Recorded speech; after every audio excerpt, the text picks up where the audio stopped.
I feel like shit. Monday, happy days. Tuesday, Wednesday, happy days. It's just one of Friday, those happy days. The weekend comes, must I go on? It's just one of those days where you don't wanna wake up. Everything is every place sucks. You don't really know why, but you wanna justify ripping someone's head off. No human contact, and if you interact, your life is on contract. Your best bet, Just knock it off, you scumbucket. it's just one of those days. It's just one of Monday, those. happy days. It's just one of Tuesday, those. happy days. It's just one of those Happy days. days. The weekend comes, must I go on? Ready to make It's just one of those days, feeling like a freight train. First one to complain, leaves with the bloodstain. Damn right, I'm a maniac. You better shoot, cause I'm fucking up your program. And if you're stuck up, you just lock up. Next in line to get fucked up. Your best bet is to stay away, motherfucker. It's just, I'm losing my cool. it's all about, happy days. it's just one of those, Happy days. it's just one of those days. The weekend comes, must I go on? Ready to make these days. Feel like shit. My suggestion is to keep your distance. Right now I'm dangerous. Right now I'm dangerous. Something's happening to the bonds. If my day keeps going this way, I just might. I'm gonna pop you one so you'll stop playing games. Give me something great. Give me something great. I hope you know I pack a chainsaw. A chainsaw. A motherfucking chainsaw. What? So come and get it. We got And I'll mute myself. Right, I think it's working fine now. Perfect. Good evening, ladies and gentlemen. Welcome back to another edition of Chief Moody Live. I'm your host for this evening. How are you all doing? So let me start off by saying, first of all, I apologise that the show never went ahead yesterday. For those that don't follow me on Telegram, the reason why the show never went ahead yesterday at 6 was merely because I was spending time with my grandparents, who I've not seen for a long time, for the past, I think it was maybe 2 months or something like that, like something to that length. So I thought I would go down and see them. We all had a barbecue with the whole family, and that was pretty much it in this case. So yeah, that's me here now. I'm finally going to talk about the major topic, which is about the porn industry. So it's going to be quite a lot of information to give out. I got articles, I got a couple of videos I can watch and go over as well. I think I also got some. I think it's only just one horror story about the porn industry, or at least someone who once worked within the industry. And Eva Jill Citizen here saying he's lying, he's been boozing again. Well, I think there was some alcohol involved yesterday, but not as much, to be quite honest with you. Even though today I'm feeling a little bit rough today. It's not because of like I'm hungover or anything like that at all. I think it's because of how cold it eventually got yesterday. I might have picked up maybe like a flu or maybe the cold or something like that. But if it sounds like I'm a little bit rough today, that's because of why. Because I was wearing a t-shirt and shorts yesterday because of how sunny and how warm it was all throughout the day. Even of course today is still really relatively nice, but yesterday it got a lot more colder around about say 6 maybe 7 p.m. around about my time. But even when I woke up, it's like, oof. I imagine feeling quite not like bad, but just a little bit rough than usual. So maybe it's because of how cold it got last night. I ended up picking up some kind of like coldness or something like that. I hope it's not like maybe insomnia, of course. But anyway, I do see here there's a lot of people in the chat already, a lot of familiar faces. For example, Gamma Sandwich, how you doing? Thank you for watching the stream. Budgie Burger, hello again. Ramblin' Rattlesnake, how you doing? Or howdy. Thanks for watching the stream. James Hayworth, thank you for watching the stream as well. Real, how you doing, sir? Thank you for watching the stream. If it's sir, well, I really am not too sure about the genders of of some of the people here, but that's just me. So, Rob D, how you doing? Thank you for watching the stream again. Let's see. Donald Fox, Sunday, Monday, happy days, evening, Chief and chat, evening to you too. Thank you for watching the stream. Budgie Burger, Chief Moody on porn. I'm behind him all the way. I'm not holding anything against him though. That's no worries with that whatsoever. It's definitely going to be a form of it, like an anti-porn type of stream, and I'll explain why that would be the case in just a few minutes. Where's my happy days tune? Let's see, and also Tony Smith is in the chat as well. Hello, how you doing? Thank you for watching the stream. Darth Greenslade, hello, how you doing? I think it may be like a new face, maybe it's to do with No Chance or something like that, but I'm not entirely sure. But other than that, thank you very much for watching the stream, and you're welcome to be a part of it, of course, in the chat. Let me see here, and also Rhino Spear, thank you for watching the stream also. Let's see. Highland Springs, again, thank you for watching the stream as well. I think there's more people coming in, so that should be good. Hopefully more and more people will be watching the stream later on. In fact, let me see if where is it? If I can maybe share the stream. If I could find it here. Oh, hold on one sec. Send some Camino. Chief Moody, I went to see a Mucky movie once. It was a total disappointment, full of killer whales. Free Willy isn't what it's made out to be. Oh dear. Scottish Tam, how you doing? Thank you for watching the stream. But yeah, going back to that, send some yeah, Free Willy, but it's actually, yeah, I get it. I completely get it.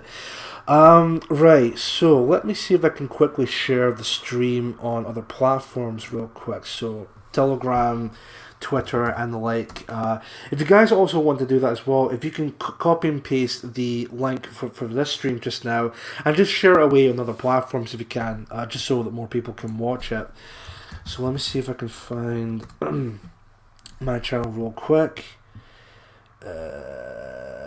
This one here. I'll just quickly pause that so there's no any echo. Copy that. Yep, there we go. Nice. Okay, perfect. Okay, so just share that on Twitter. Say like I'm live or something like that, and then we'll get right into the stream itself. Let me see. So I'm not entirely too sure how long the stream will be exactly, considering it's going to be quite a big subject matter, in this case the porn industry. So it might be up to 2 hours, maybe not. It might be end before that, like maybe an hour and a half, or maybe even longer than 2 hours, but I'm not entirely too sure. So, but it just really depends on how it goes for this evening. So, because I do have quite a lot of info about why exactly the porn industry, both people who watch the content itself or people who work within the industry, and why exactly it's not going to be a good idea to be part of that industry whatsoever. I'm live. Let's see here. Oh, here we go. Paste that. Tweet that out. There we go. Perfect. Don't know if I can get on Gab on this. Hold on. Sorry, folks. I'll be as quick as I possibly can. Bollocks! I'm logged off. Right. Right. Telegram. One sec.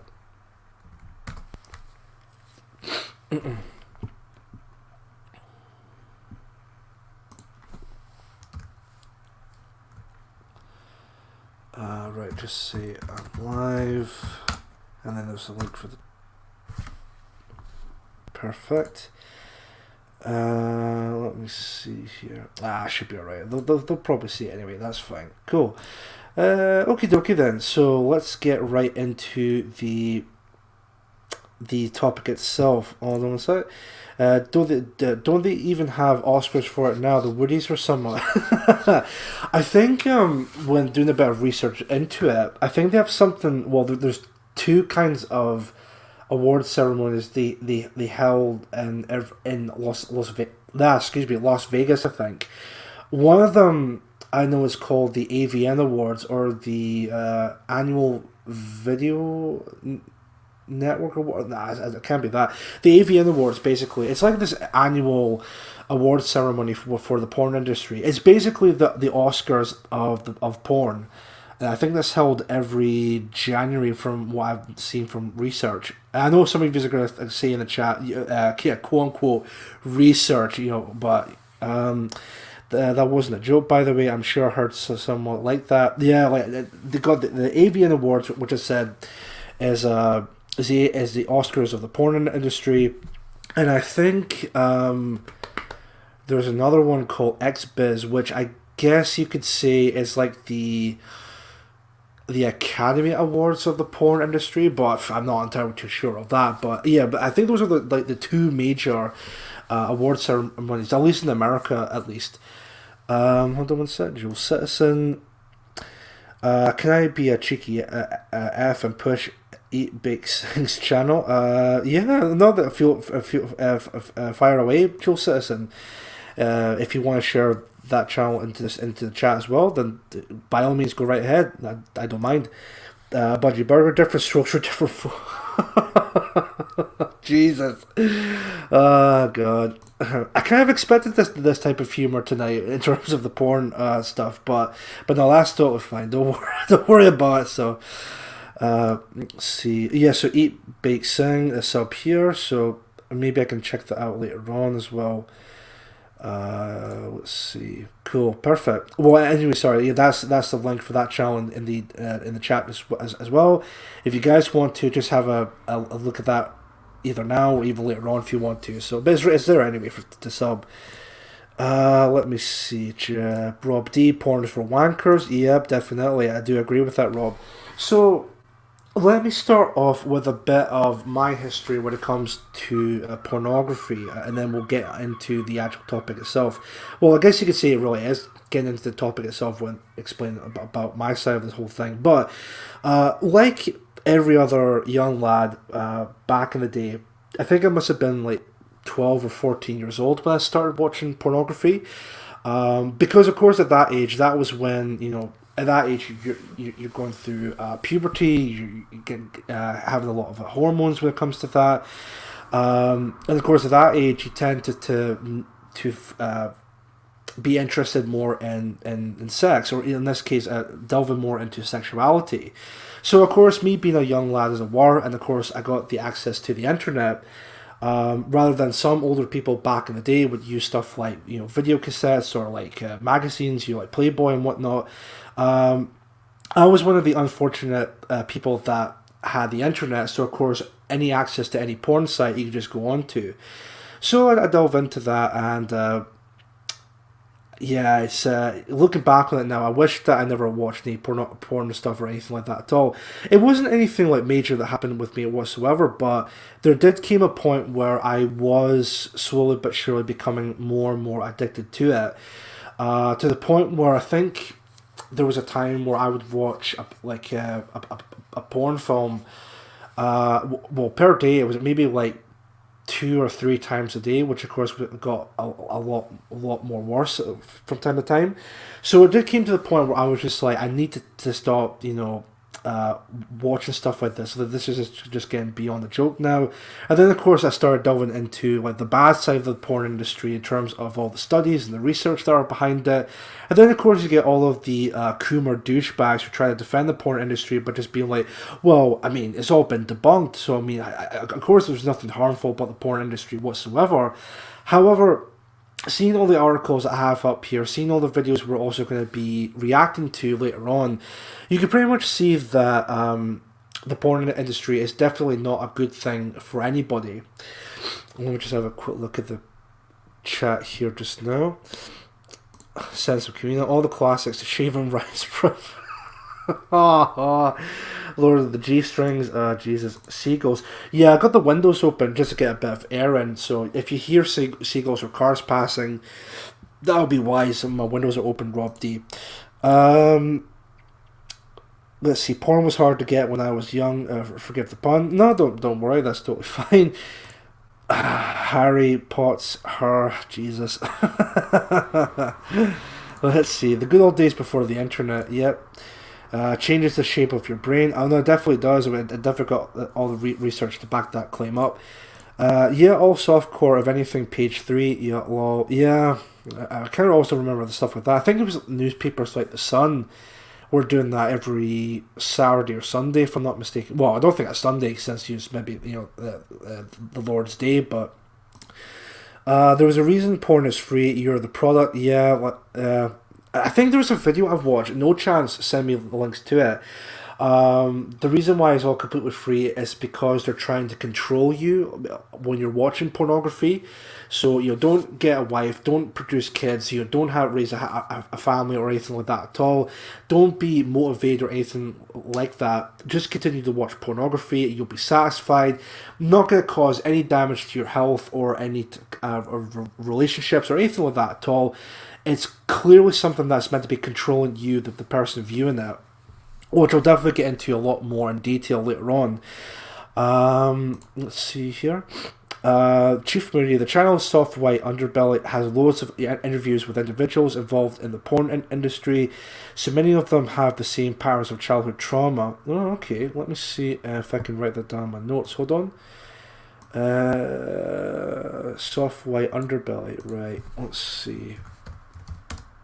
Because maybe, again, depending on the length of the stream, we could definitely have a look at some of them as well. So, Soft White... Hold on. Underbelly. Not Soft White Belly, Underbelly. Here we go. Right, so I've written that down in my notes. Thank you for advising me that, Joe Citizen. I really appreciate that. Sensum. Let's just say there was a certain bit of mini... Basic Instinct VHS that was worn out.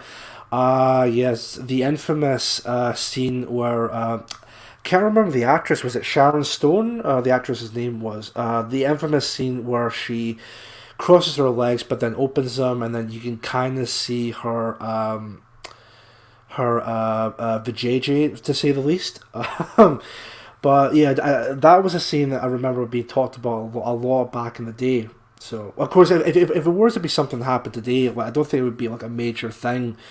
You would probably see it more on porn websites anyway. But let's see, Scottish Tam robs you of your get up and go drive. It definitely does. Yeah, it definitely robs your motivation for doing anything. Let's see. I wonder who is behind it. I think we all know the type of people who are behind it. I'm pretty sure we all know who's behind it. Considering some of the performers and some of the producers are also those kinds of people as well. So, yeah, of course. Where was I in terms of the chat? Oh, here we go. Prawn also pushes the mixing, shall we say. Ooh, oh dear. Porn is a weapon of war. Haddock, thank you for watching the stream. The weird thing is how much incest, interracial, anal stuff there is. I assumed it was just really popular, but not sure now. Yeah, it kind of makes you think with stuff like that, because I know the whole point of pornography is supposed to be like a fantasy, like, oh, it's not entirely real, and blah blah blah. But yeah, stuff like that, it really makes you think, doesn't it? It really makes you think that all that stuff are becoming a lot more popular. Especially stuff like cuckolding, I think is becoming a lot more popular recently. Which, I wonder why that is, figure that out, of course. Let me see. There is no such thing as sodomy. Yeah, I definitely agree with that. It definitely is sodomy. I heard they broadcast it to the Palestinians. I'm not too sure about that, to be honest. I mean, I wouldn't be surprised. Her blard. Dear. Mixed race porn, that's a bad seed. Yeah, I would agree to that as well. Let's see. Oh, Rob D. Apparently VHS won over Betamax videotape format back in the day due to the influence of the porn industry. VHS being cheaper. Not sure if that's an urban myth though. I don't think I was. I don't think I was old enough to remember Betamax. I discovered them like much later on in life. All I remember, like when I was a wee lad, that there was like VHS. Then what came out after that was the DVD, and I think what kind of came out afterwards was like HD DVD, but didn't really caught on as well. And then of course now we have something like streaming services like Netflix and all of that, and of course Blu-ray. In fact, I think I even heard about there was something even before VHS and Betamaxes. I think it was like Laserdisc, if I'm not mistaken. Because I remember watching something like James Rolfe, or the Angry Video Game Nerd, for those that don't know. He's like a big film buff, and of course he talks about all the stuff you can watch like back in the day, besides theatres or cinemas.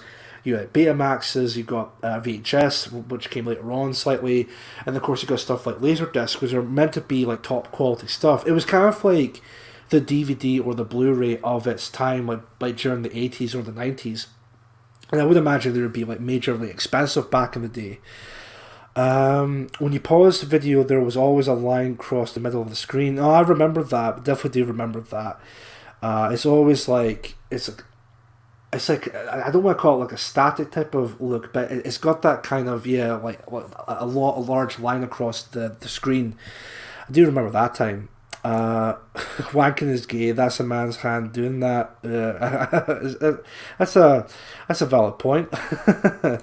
So the num, hello, how you doing? Thank you for watching the stream. I remember back in the day, the 80s, when it was a good looking people humping. Now it's totally fucked and weird. Yeah, I guess when it comes to that, is maybe like maybe personal perspective. So maybe like changes like that back in the day. But from when I was growing up, at least from my opinion, there was a lot of like very good looking women. There was like very muscular men and whatnot. But yeah, I think maybe at this point in time, when it comes to the porn industry, there's a lot more fat people getting into the industry as well. There's a lot more weaker beta looking guys, again trying to push the whole cuckolding type of stuff within that type of content as well. So yeah, I can definitely agree with that as well. Jill Citizen, JF Garapi actually had a porn star on his stream last year. It was pretty brutal, to be honest, as the girl was painfully naive and clearly being exploited. Oh, I remember that. I think even Nick Fuentes came on as well and had a debate with her about that. Yeah, it was pretty brutal to watch because it clearly showed that she was just completely delusional. She tries to act like as if the porn industry is not that bad. It's actually a pretty decent industry. You make a large living out of it, and there's no any harm or anything like that at all. Again, despite the fact there's a lot of evidence to back up the claim that is completely BS, because I think most of the porn stars, and even they've expressed this themselves, when they're on sets and whatnot, they have to. Most of the time they would use like drugs or alcohol, or even for the male performers they would use something like Viagra to help with their performances, which something like that. When it comes to drugs, they would mainly use like marijuana, cocaine. I don't know what other kind of drugs, that maybe like speed or something like that, but yeah, again, it's just, it really makes you think, like, if it's meant to be like a great industry to work in, why would some performers use those types of stuff with their performances? Again, it really makes you think, doesn't it? Really makes you think. But no, I really did enjoy that. I do remember watching that, and that was pretty brutal to watch. In fact, speaking of which, for those, I don't know if any of you remember watching The Drunken Peasants. Didn't they have a guest on frequently by the name of Mercedes Carrera? I might have even talked about this on my show a long while ago, where there was a porn star by the name of Mercedes Carrera. She was a frequent guest on the Drunken Peasants podcast. She was arrested, and I don't know if she's been charged or anything like that at all for a lot of really degenerate shit, where it's like drug smuggling or drug selling or anything like that, and also some very horrific stuff to like a minor. I don't know if you guys remember that, but I remember covering that and also seeing something like that happen a long while back ago on my channel. Let's see, it's pushed rather than popular. I saw an article recently saying they don't make a profit from it. Well, no surprise there. Yeah, especially nowadays, it's definitely been pushed to the mainstream, like as meant to be like accepted. Even going as far as some of the porn stars would rather not be called porn stars or prostitutes, but they would rather be called sex workers. Sex workers. That sounds better, doesn't it, folks? Get lost. But we'll definitely cover that a bit more later on, because there's a video that does kind of tackle that a bit with a certain porn star in it. Joel Citizen, Sargon equals Betamax. I definitely agree with that. Sense of communum, and 20 years later, the lamestream media are covering stories about fathers wanting to marry their daughters, which is absolutely sick. They introduced despicable stuff via porn to soften up the masses' attitude to it. Yeah, definitely, which is why we're seeing a lot more acceptance within the porn industry, especially when it comes to stuff like OnlyFans. You know, many people are opening up OnlyFans accounts, again, just a way to make money, or as it becoming a lot more accepted within society, which of course is just spreading more degenerate stuff, like a lot more, of course. Joel Citizen, Laserdisc was later, I believe. I think that was later. Well, maybe, but I'm not entirely too sure about the timeline exactly when it comes to, you know, Blu-rays or anything like that at all, but it might be later on, but I'm not entirely too sure. DVD, VCD, Sargo. Laserdisc didn't catch on, but CDs did, whereas they're essentially the same thing. I think maybe the CDs were maybe a lot more smaller compared to the Laserdisc, because I remember watching again from the AVGN. He's got some Laserdiscs, and they're about the size of, say, like an old vinyl record. Again, back in the day. But with the CDs, they're a lot smaller, they're a lot more convenient, they're a lot more spacious, rather than a Laserdisc, where they might take up a lot more space. So I can understand why something like a CD would catch on a lot more than the Laserdiscs, but let me see. Linda Lusardi, posters were ample enough. I think I might know what you're on about. It might be like a model, like maybe back in the day. Hold on one sec. Not gonna show it, of course. Hold on one second, just in case if it's anything inappropriate. Hold on.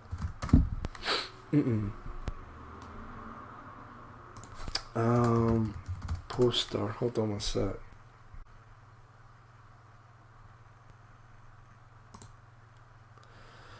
Linda Lusardi. Okay.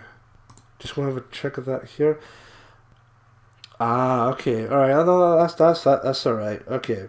I was thinking of a completely different poster, but then again, I don't know if I'm the right age for that in this case. But no, that's totally fine. So, border on the side of the tennis can was suffice. I think I remember watching Still Game that has stuff like that. Can't remember which episode though, but it might have been the first series or the second series, but yeah, who knows. A Murky World in the Round, yep, definitely. Mercedes Carrera sounds like a car dealership. Definitely a valid point. Definitely Joe Citizen. From... Just get past it. Here we go. From II. I dated a girl who used to model for car mags. You know, the ones who laid on the bonnet of the cars. Yeah, I remember those. I remember those from back in the day. That's all the tattoo shit. What's all the tattoo shit all about? Destroying your body on all levels. I'm not really entirely too sure about that, but yeah, tattoos. I'm not really. I'm kind of in the middle about tattoos. Like, I can see why some people might like tattoos in terms of like an artistic value to it, but me personally, I wouldn't get myself a tattoo on my body or anything like that at all. But again, that's just entirely my opinion with that matter. I'm kind of in the middle of it, so let me see here. Seems a lot worse when you know what's behind it all. Yeah, I definitely agree with that. Yeah, it's definitely a lot worse. Let me see here. What else do we got here? I'm just going to read out a couple more chats here, and then we'll get right into the actual stream itself. So let's see. You can show it. Quite decent. It's okay. Don't worry. The Lager Lovelies. That's right. We talked about that. More on El Dorado Man and myself. Almost 30 likes. Oh, that's good to hear in terms of the stream. That's really good to hear. Even Samantha Fox got fucked up. Sense of communum. Chief Moody. The hypocrisy of the left is that they screech about sex workers' rights to exist, etc., and yet demand pet girls boxing round board girls and walk on girls are cancelled. Yeah, I remember something like that, especially when it comes to Formula One. Yeah, you can definitely see the absolute utter hypocrisy regarding to that. So, but we definitely want sex workers to have rights and all of that. But these people who are working in mainstream media stuff like Formula One, no, that's toxic. You need to get rid of this. Just like, what? Oh, unbelievable. Yeah, but you definitely see the utter hypocrisy with these people. And we'll definitely see more hypocrisy when we get into the videos later on, as I've got lined up here. Scottish Tam, despite what Alinsky says about holding them to their own standards, the left have none. That's definitely true. Hello, sir. Galileo's tongue. Thank you for watching the stream. Let me see. It's great to have you here. Dual citizen, tattoos used to signify you were part of a fraternity. Today it's all about being an individual or even a brand. Yeah, no, that's definitely true. You know, my hashtag, my individualism, all that gay stuff. No, that's definitely true. Well, this represents my individuality. Fuck off. You're basically just like everyone else when you're just getting just any tattoo for that matter. It's like the whole hipster movement. You know, like remember when the hipsters started to come around? They were just like, oh yeah, I'm like so unique, I'm so original, and I'm not copying anyone else. But then ironically, they just started to look exactly the same as each other. The irony in that is just absolutely stunning. And lastly, Jill says, and can you remember when feminism was actually anti-porn? I was gonna say maybe the second wave feminism, but because I really that's actually a good question, Jill Citizen, because especially when it comes to the porn industry, you know, there's women within it who are like either feminists, but they're very like pro porn, like, you know, it's empowering to women and all that other pretentious douchebaggery, or you have like say anti or feminists who are like either former porn stars who have never worked in the industry themselves, but they are against the industry as a whole because they think it exploits women, never exploits men apparently, but that's beside the point. So yeah, I think it's kind of like a bit of both, especially with today's trend, what we're seeing today. Let me have a look here and see. So I think that's up to date with the chat itself, so that's pretty decent. And I actually cannot believe we're about about 30 minutes into the stream already, which is crazy. So what I'm just going to do is, I've got some articles up here just now I'm going to show you that kind of goes back to this idea, even with the title of the stream, as to why I think the porn industry is bad, and why, to be quite honest with you, why I think it should be banned entirely, in my opinion. I know that's quite a thing to say, especially now that it's deemed to be like what's the word, like blasphemy to talk bad about the porn industry, and how it's being pushed into our society, as this should be looked at as a good thing rather than like a bad thing. Hence the whole sex workers, you know, term they really want to use. Hold on one sec, just real quick. Scottish Tam. Lots of subversive groups have been promoted against the straight white man. No, that's definitely true. I definitely agree with that. So what article I got? Sorry, excuse me. What article do I have here first of all? Because I do have 2 videos lined up. I don't want to watch them just yet. Let's have a look at this article. Pornography exposure at a young age can lead to early sexual behavior. In fact, no, even before that. Where's that one? Let's see. Because as I mentioned earlier on, my first exposure to pornography at an early age, which of course, thankfully, I no longer watch pornography anymore, as I think it's absolutely sick, and to the point even go as far as saying satanic. Let me show you guys this article right here, because this should be a red flag to what we're seeing today of the pornography just constantly being pushed and pushed and pushed into our faces. Let me see here. Okay, let me just share the screen. Now this one, obviously with this article, you guys are going to be completely taken aback by it. I'm not too sure if maybe you have seen this article before, but check this out, right? So this is from the Hot for Security website. It reads, 1 in 10 visitors of porn sites is under 10 years old. Just let that sink in for a minute. Porn is so readily available to this point.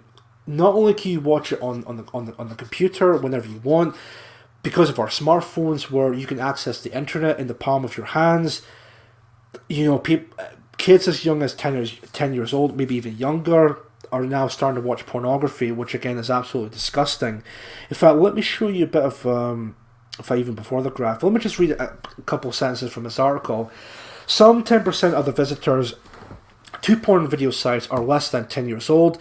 Bitdefender research shows most of the websites ask users to confirm they are 18 or older, but they cannot verify the real age of the visitors, which of course every porn website, you know, that has the question, you know, are you over the age of 18 or 21 years old?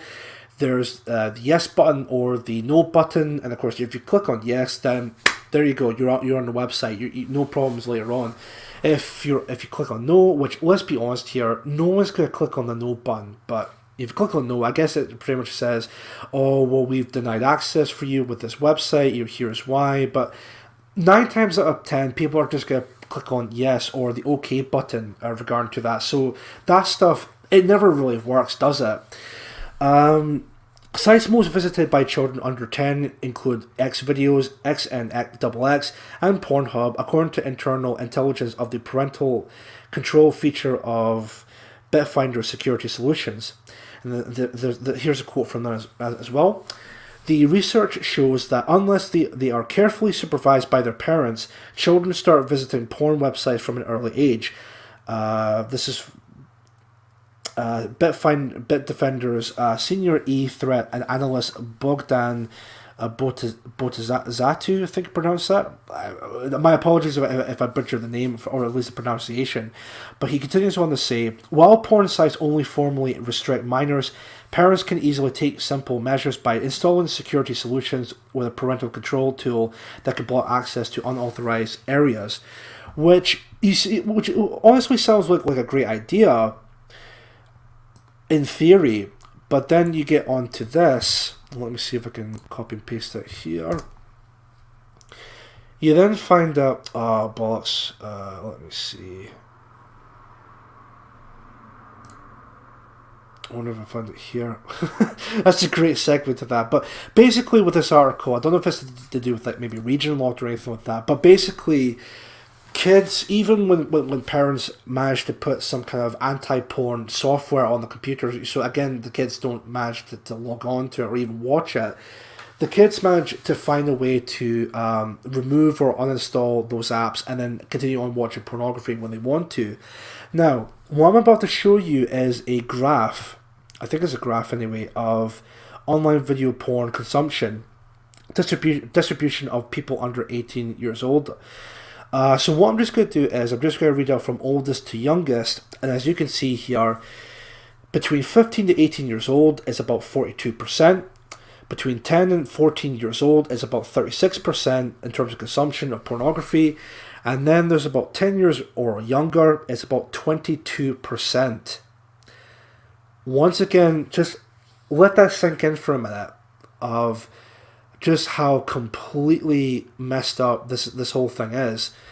We're living in a time where, when it comes to mass consumption, where you can watch pornography wherever and whenever you want, and kids young as 10 years old or even younger are now being exposed to it at this point in time, which is, of course, completely, absolutely disgusting in my opinion, and why I always would think it should be completely banned.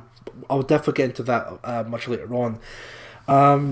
Here are some tips for parents who want to keep their children safe online as well as offline. Place a family computer where you can see the monitor. Set rules for computer use for your children. Talk with them about why you're concerned, which they definitely should do that. Advise your children to not respond to spam, instant messages, or emails with obscene or aggressive content. When children create social media accounts, help them use privacy protection features. Encourage them to restrict the information exposed, and make sure they know their online friends in real life. And of course, it's got a lot more advice when it comes to the parents for their children here and there. So let me see if I can find something else regarding to that as well. So again, that's all to do with children watching pornography at this rate. I've also managed to find a video here that also ties into this article as well. So let me just copy and paste that. I'll also see if I can pause it real quick so it doesn't play any audio. Oops. Yeah, so here we go. So this video is entitled Most Popular Websites from 1996 to 2019. And of course, as you can see here, there is about 11 websites. So of course, the top one is Google. Of course, that's a no-brainer.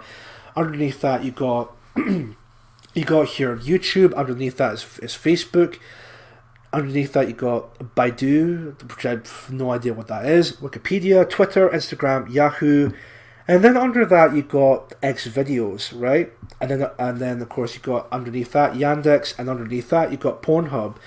Look how many views you would get. This is back in October 2019. Here's X videos. About, what's this? About 3 billion. I think it's 3 billion if I'm not mistaken. Yeah, 3 billion views regarding to that at this point in time. It might be even more than that as we speak.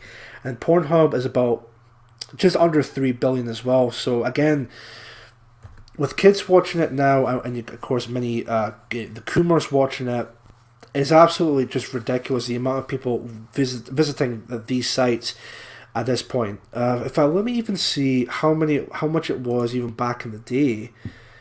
Because I did watch this earlier on, but I couldn't really get the right timestamp. Hold on. In fact, even just from April 2013, they're not even on the list. You see, you still got Google, Facebook, and so on and so forth. Not even appearing on the list whatsoever. So let me just see if I can have a look here. So June 2013, VK, I'm not entirely sure what that is. But again, you can see that they're not entirely the most viewed websites ever. You got Instagram from October 2013, and then 2014. Again, still not appearing, by the way. Still not appearing on the list whatsoever as of the top 11 websites being viewed.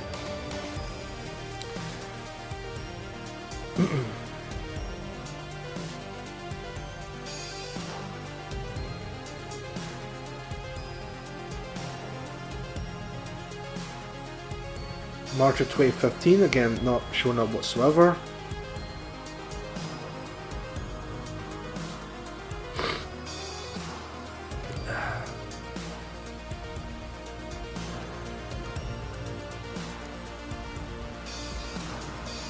January 2016, February 2016, again, not showing up.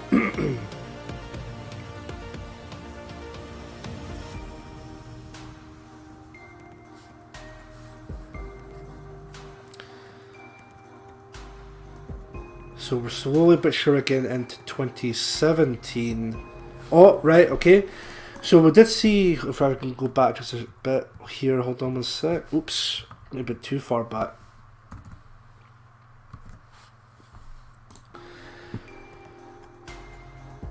Here we go. So X videos, I know it's covered by this part here, but you can clearly see that a lot more people started watching this website X videos from January of 2017.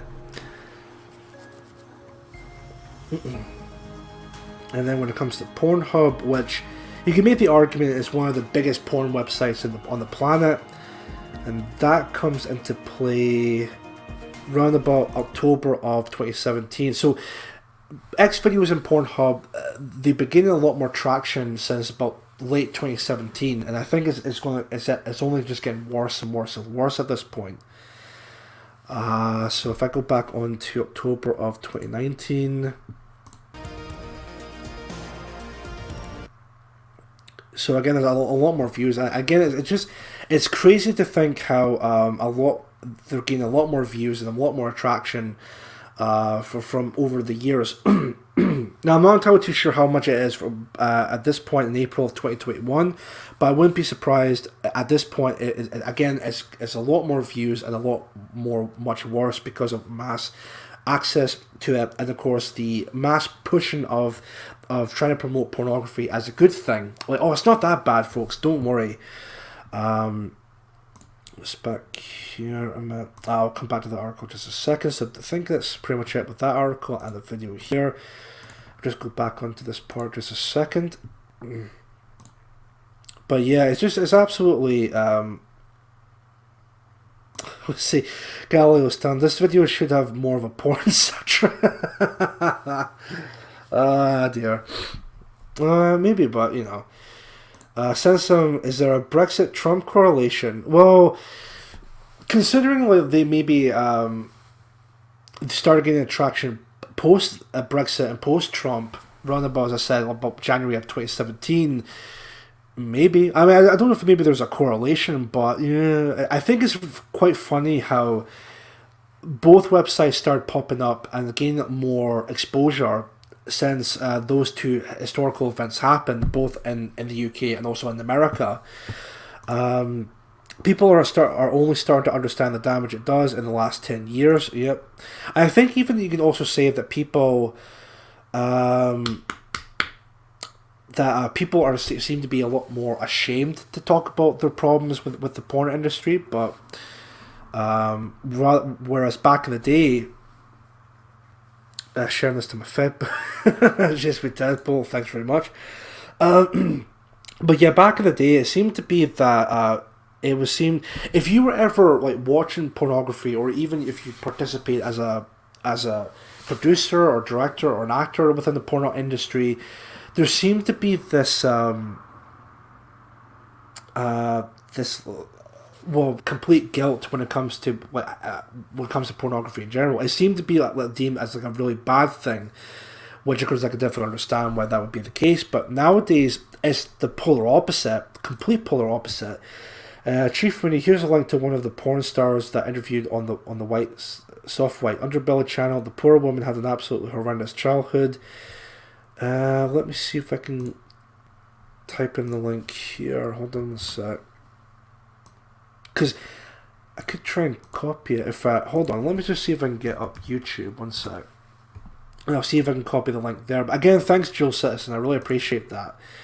Let me see here. Where's my... There we go. Right, okay. Pause that here.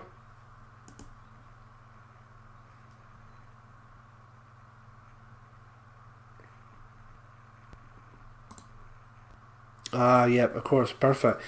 So, porn actress interview. Oops. Luna, right, okay. That's fine. What I'll do is, I'll not watch it now, but we can have it be part of the segment in the stream where I talk about the horror stories within the porn industry, and we can play that video as maybe the first part of that, and I'll read out like a short story from someone, like an ex-porn producer. So I've got that lined up for later on. Again, Joe Citizen, thank you very much for that. Really appreciate that. Mary Whitehouse, she was right. A flash of Jamie Lee Curtis. Knockers on the VHS was all we had when we were kids. Drag queen story time in primary schools, normalizing it. Oh yeah, of course. They are trying to normalize stuff like that. Which I definitely think that it definitely ties into that stuff when it comes to pornography. Well, not to say that that's not like pornography or anything like that, but in terms of the whole normalization of this type of degeneracy, I definitely would say that it's definitely trying to like normalize that, of course. Anyone who even dares to defend pornography should just be outright ignored. Yeah, I definitely can see that. Or even just completely mocked in terms of like just mocking them. But again, that's just me, of course, so... should men support women against transgenders in sport, considering feminists have been bashing men for decades? That's actually a pretty good question, because this is a case of, say, I guess some of the feminists might be pissed off about this as well. Again, the left just eating themselves, but I think it's kind of funny just seeing them just completely squirm at the idea, because what's happening when it comes to transgender men, but now are women, or at least trannies, are now participating in female sports. It's kind of funny to see that the left are just completely eating themselves, because it's like, well, it's progressive, but they're also kind of like denying their own rights, kind of a thing when it comes to payments and stuff. But I don't know. I just think that I just find that a lot more hilarious in regard to that, of course. That is a matter of parental control of screen use. The way things are going, porn will be normalized as has gambling with all of the advertising and acceptance. Yeah, I definitely wouldn't be surprised at that. Even just something like, say, what's the store called? Ann Summers, I think it's called. I wouldn't be surprised if later on. I don't know if they ever aired advertisements over here, but again, I wouldn't be surprised if some type of, maybe not hardcore porn, but maybe like kind of like a softer core type of pornography will be advertised in our TVs sooner rather than later. But again, I think it's a case of only time will tell, really. So, let's see. Good evening, Chief Rooney. There are any other industries you think should be banned, or is it porn the only one? Man, that's a good question, English Sailor. I mean, I think there's an argument to be made that there are other industries that are also bad as well, but to me, I think the porn industry is a lot more damaging compared to any other industry. But again, that's just me with that, of course. So, corruption of the mind. Let's see.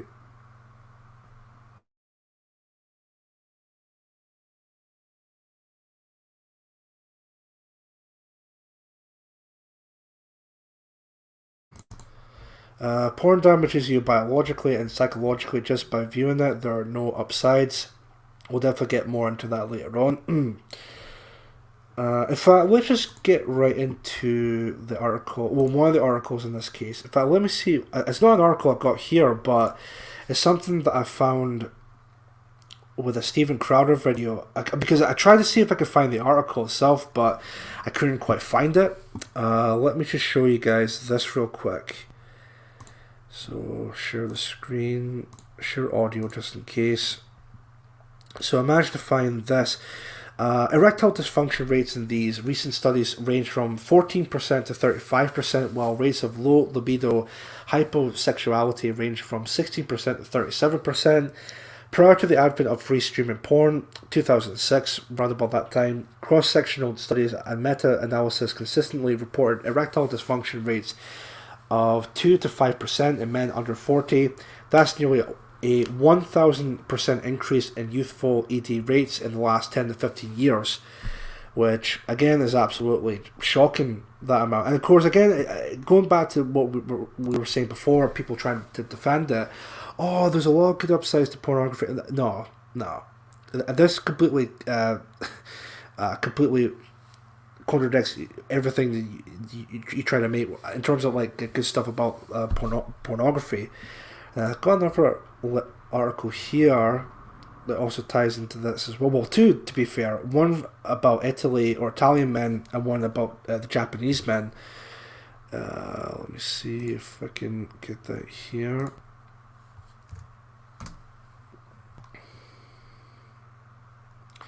Italian men suffer sexual anorexia after internet porn use. And then if I can get the Japanese one up here.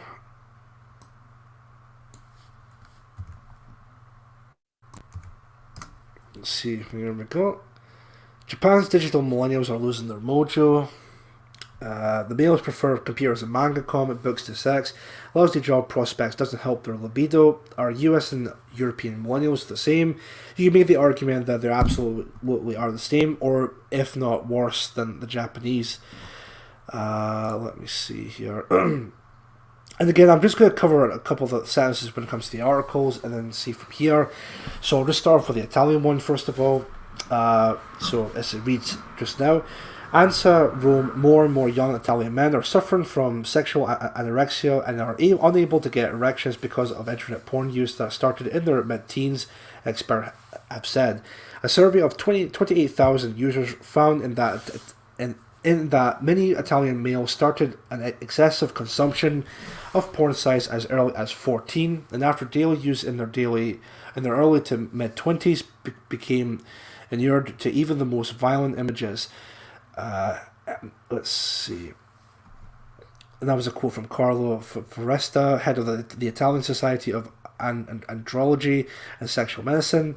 After developing their sexuality largely divorced from real-life relationships, the effects were gradual but devastating. It starts with lower reactions to porn sites, then there is a general drop in libido, and in the end it becomes impossible to get an erection. However, the condition is not irreversible.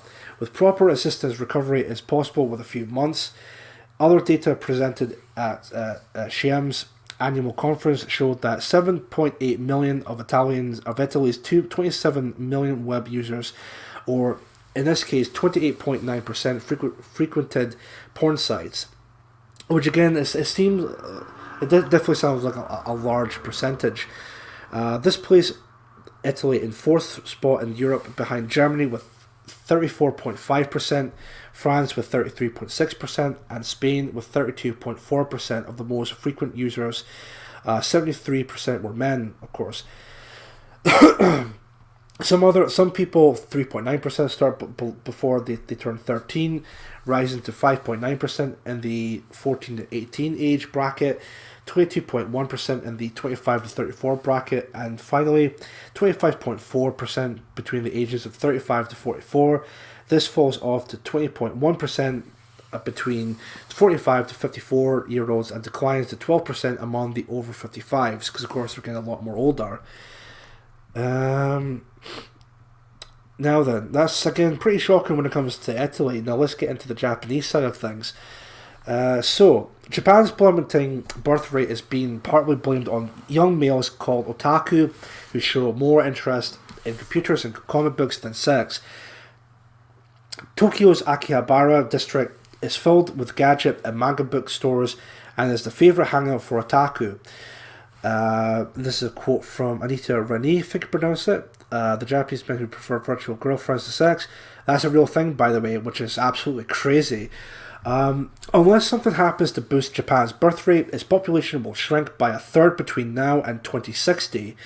One reason for the lack of babies is the emergence of a new breed of Japanese men, the otaku, who love manga, anime and computers, and sometimes show little interest in sex. Akihabara, an area of the city dedicated to the manga and anime subculture, provides one clue to the country's problems. Akihabara is heaven for otaku. Kunio Kitamura of the Japan Family Planning Association, or the JFPA, describes many young Japanese men as herbivores, passive and lacking carnal desire, or basically beta cucks essentially. A survey by the Ministry of Health, Labour and Welfare in 2010 found 36% of Japanese males aged 16 to 19 had no interest in sex, a figure that had doubled in the space of 2 years. Even Japanese men in a relationship don't have much sex. A recent survey found that less than 27% had sex at least once a week. The lack of sexual desire could be linked to the poor economic prospects of millennials in Japan compared with their parents' generation. Their lousy socioeconomic position seems to have led to a collective loss of libido. They've lost their mojo. Ronald Kilt, a Tokyo-based social commentator, said, if you compare China or Vietnam, most of those kids are on scooters going to nightclubs and dancing their heart away and perhaps having sex. They know it's getting better. They know they are probably going to rot their parents or rot their parents' incomes. No one in Japan feels that way. Now, of course, it brings up the question here, does the US have a similar otaku subculture? Yes, it definitely does, especially in the UK or even across Europe. We should look because there's lots about the Japanese story that is similar to here. Our male millennials love comic books, gadgets, and computers. Their job prospects are lousy, plus they carry huge college debt loads, but many have to rely on their parents. The same lousy cultural and socio-economic factors are at play for US and also European millennials. I'd be surprised if a survey didn't find a sizable population of otaku. And how can we help them find their mojo? Because a related problem is hikikomori. I don't know if I'm pronouncing that right. Young men who shut themselves away in their bedroom for years. Japanese Cabinet Office survey from 2010 found 700,000, but there could be as many as 1 million hikikomori. So basically, young men who are just locking themselves away, which is between possibly 700,000 to 1 million of the young men doing that. Jeez. Refusing to leave their rooms. And that's pretty much the end of the article with that as well, which again is absolutely crazy. Let's see here. Just going back onto that just now. So yeah, again, it's absolutely crazy to think regarding to that whatsoever. So it's not just a major thing that's happening in the West, like America or even in Britain. It's definitely showing pretty much everywhere, all across the Eastern Front. Say, for example, in Japan, or even in Italy, which I know is a European continent or country, but again, it still ties into that. Let me see what else has been said. Oh, Ruffian. Hello, sir, how are you doing? But it's top tier, best cat voice ever. Ruffian. Oh dear. Let's see here. Well, thank you for watching the stream. Scott's Armour, good evening. How are you doing? Thank you for watching the stream, Scott's Armour. Really appreciate that. And remember, lads, no FAP. I definitely agree. Yeah, no FAP whatsoever. Ann Summers tried opening up in Perth. It got shut down for indecency. No surprise there. Let's see.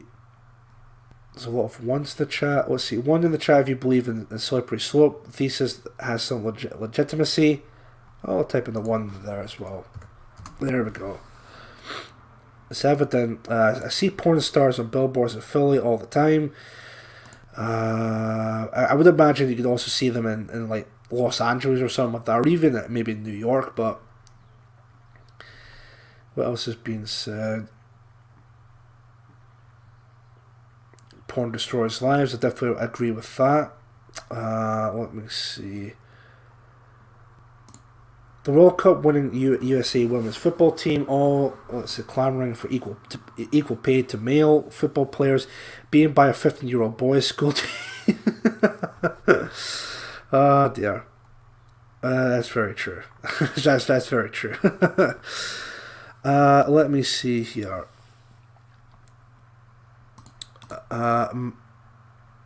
Manga a bit strange, all that. Yeah, it is really strange.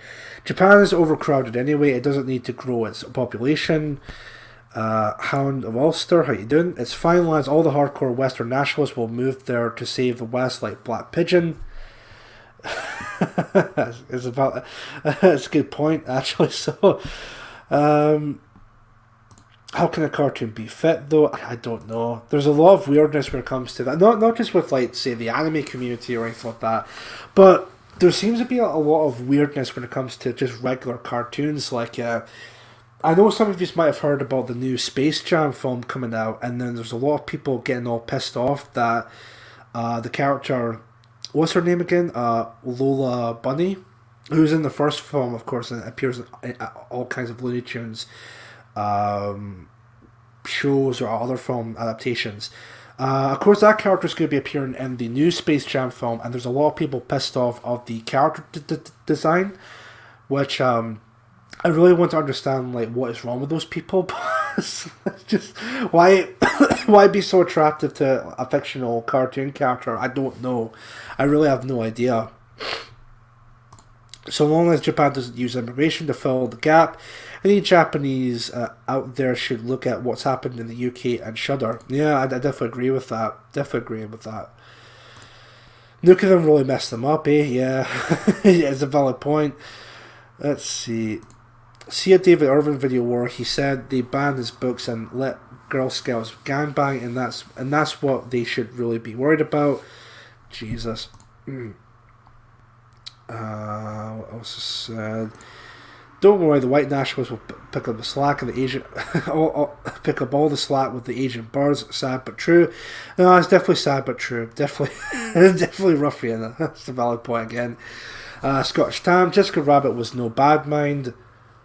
Uh, it's still the idea. I can see that point being made, but it's still a cartoon at the end of the day. You know, just maybe that's just me. I'm just not. I'm attracted to real people.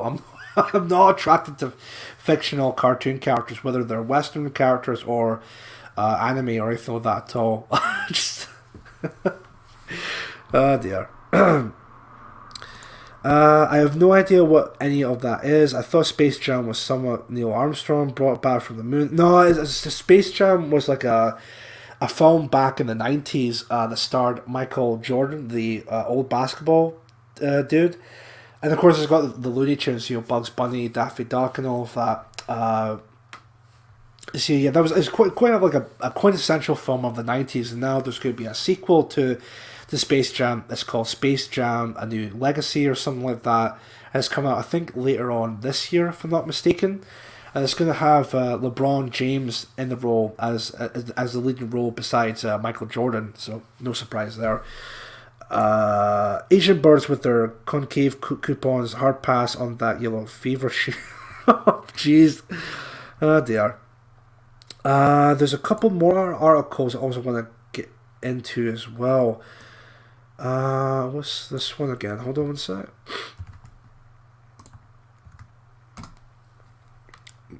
Oh, that's about the horror story. Yeah, no, that's fine. So let's see.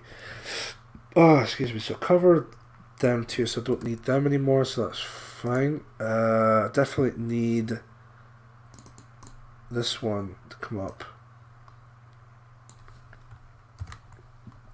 So these couple of articles. One is a PDF file, and one is like from the website Psychology Today. These ones are mainly about if you've got kids, you know, being exposed to pornography at a very young age, what tends to happen to their psychology or their psyche whenever they get exposed to it. So I'm just going to see if I can get those up here just now. And that one's going to be for later on. So I'll get the article up here. First of all, what's this part here? Oh, hold on a sec. Don't know why it's... Hold on a sec. Right, close that. Okay, I don't know what's going on with that. Just different StreamYard. Anyway, no worries. So let me just share the screen here just now. Just get that shared. Okay, the first article here. Overexposed and underprepared, the effects of early exposure to sexual content. So they grow up so fast, parents often lament. Today's children are being sexualized earlier and earlier, in part because they are exposed to sexual material in movies, television, music, and other media earlier than ever. With the widespread access to the internet, curious teens may accidentally or intentionally be exposed to millions of pages of material that is uncensored, sexually explicit, often inaccurate, and potentially harmful. So what? If kids don't understand it, how can they be affected by it? Even if young children can't understand sex or its role in relationships, the images they see can leave a lasting impression. It's a basic premise of marketing that what we watch, read, and direct our attention toward influences our behavior. And as any marketer knows, sex sells. That's why we see products and services that have nothing to do with sex being marketed in increasingly sexualized ways. Children as young as 8 and 9 are becoming across sexually explicit material on the internet and other media. Although research is just beginning to access the potential damage, there is reason to believe that early exposure to sexual content may have the following undesirable effects. So, early sex. Research has long established that teens who watch movies or listen to music that glamorize drinking, drug use, or violence tend to engage in those behaviors themselves. A 2012 study shows that movies influence teens' sexual attitudes and behaviors as well. The study published in Psychological Science found that the more teens were exposed to sexual content in movies, the earlier they started having sex, and the likelier they were to have casual, unprotected sex. In another study, boys were exposed to sexually explicit media were 3 times more likely to engage in oral sex and intercourse 2 years after exposure than non-exposed boys. Young girls young girls exposed to sexual content in the media were twice as likely to engage in oral sex and 1.5 times more likely to have intercourse. Research also shows that teens who listen to music with degrading sexual references were more likely to have sex than those who had less exposure. Now, why are teens more likely to have sex being exposed to sexual content in the media? Just as we read specific books and how educational movies to our children in hopes that they learn lessons from the characters, the media provides a type of sexual education to young people. Media messages normalize early sexual experimentation and portray sex as casual, unprotected, and consequence-free, encouraging sexual activity long before children are emotionally and socially or intellectually ready. Now, we get into this part here of high-risk sex regarding to the research here. The earlier a child is exposed to sexual content and begins having sex, the likelier they are to engage in high-risk sex. Research shows that children who have sex by age 13 are more likely to have multiple sexual partners, engage in frequent intercourse, have unprotected sex, and use drugs or alcohol before sex. In a study by researcher Dr. Jennings Bryant, more than 66% of boys and 40% of girls reported wanting to try some of the sexual behaviors they saw in the media, and by high school, many had done so, which increases the risk of sexually transmitted diseases and unwanted pregnancies. Sex, love, and relationship addictions. Not every child who is exposed to sexual content will struggle with a mental health disorder, but research shows that early exposure to pornography is a risk factor to sex addictions and other intimacy disorders. In one study of 932 sex addicts, 90% of men and 77% of women reported that pornography was a factor in their addiction. With the widespread availability of explicit material on the internet, these problems are becoming more and more prevalent and are surfacing at younger ages. Which, of course, did show that earlier on, but as young as 10 years old, which again is absolutely ridiculous and disgusting. This part here as well, sexual violence. According to some studies, early exposure by age 14 to pornography and other explicit material may increase the risk of a child becoming a victim of sexual violence or acting out sexually against another child. For some people, habitual use of pornography may prompt a desire for more violent or deviant material, including depictions of rape, torture, or humiliation. If people seek to act out what they see, they may be more likely to commit sexual assault, rape, or child molestation. This next part here, preserving our children's youth. Early exposure to sexual content but in the media may have a profound impact on children's values, attitudes, and behaviors towards sex and relationships. Unfortunately, media portrayals do not always reflect the message parents want to send. Here are a few ways that you as a parent can ensure your message is heard. What I'll also even do is, for some of the viewers that are watching today, I don't know if some of you might be parents yourselves, but if you want to have a read through these articles as well, after the show ends today, I'll post the links in the description down below. So if you want to read these articles yourselves, or maybe use them as future references for your videos or live streams or anything like that at all, then here's the articles here, and I'll not post them now during the stream, but after the stream ends, I'll post them in the description, so they're there for you to look into yourselves, of course. Because this part here is just basically, here's, as a parent, here's what you can do to help your child when it comes to this stuff and not have them be exposed to this kind of degeneracy. For most families, banning media from the home isn't a realistic option. After all, most 8 to 18-year-olds devote an average of 7.5 hours to media in a typical day, according to a 2009 study by the Kaiser Family Foundation. And more than half of that content contains sexual images or references. The goal isn't to avoid the issue, but to approach it head on so that your children learn about sex and relationships from their most trusted source, which is yourself. Which I definitely do agree with that. And then we also got something here, an article brought up here just now. Pornography exposure at a young age can lead to early sexual behavior. Now, if I remember seeing this, there was something about a study examined how exposure to sexually explicit material, defined as any media depicting uncensored sexual behavior, can influence the adoption of sexually risky behavior. Sexually risky behavior was defined as behavior that puts people at high risk of contracting a sexual transmitted infection. For this research, these behaviors referred to a lack of contraceptive use and having multiple sexual partners. A total of 73 adults aged 18 to 25, 42 women and 31 men from the UK took part in a study answering an online questionnaire on their pornography viewing habits and sexual behaviour. Analysis showed that the age participants were when they first looked at sexually explicit material, predicted the likelihood to engage in sexual behaviour at a younger age for both men and women. Responses revealed that exposure to sexually explicit material started on average at 12 years old, with an initiation of sexual behaviour happening around a year later.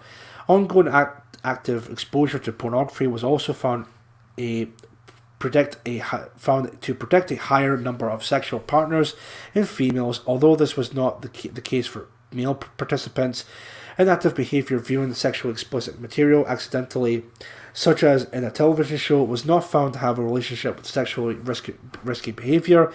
The quantity of both active and inactive exposure to sexually explicit material was also unrelated to the frequency of sexually risky behavior. From this, it was concluded that the age at exposure is a more significant factor in influencing viewers, as opposed to the quantity that is viewed.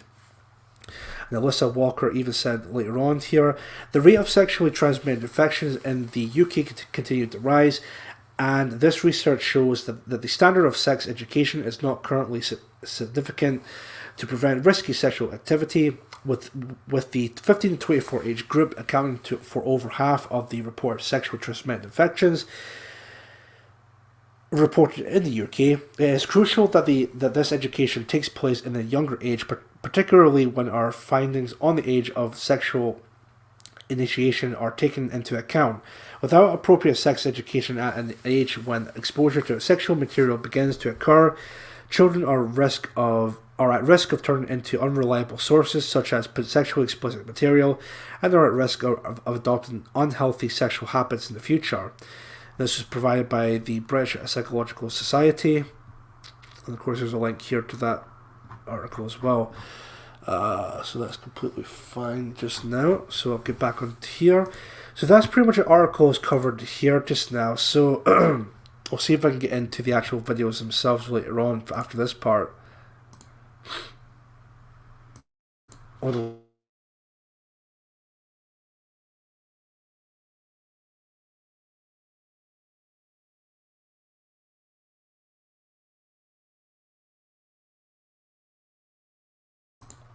Yeah, that's okay, that's no worries. So let's see.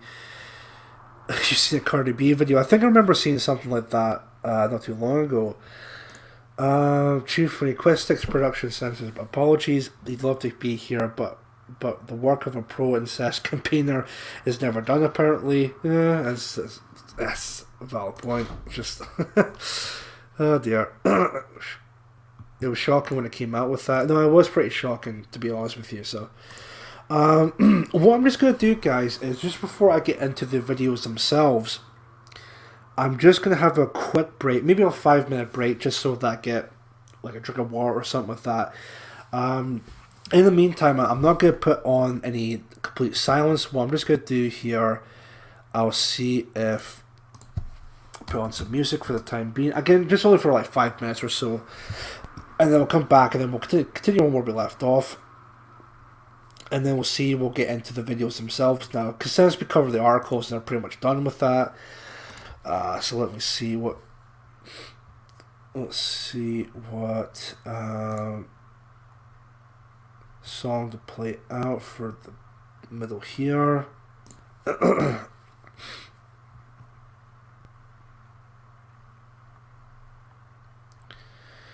Something almost like 5 minutes long, if I remember. Let's see. Let's go play this one. Chief's intermission. Yeah, this definitely would be my intermission. Yeah, so let's see. I actually can't believe we're about halfway through it already. That's crazy to think. Let's see.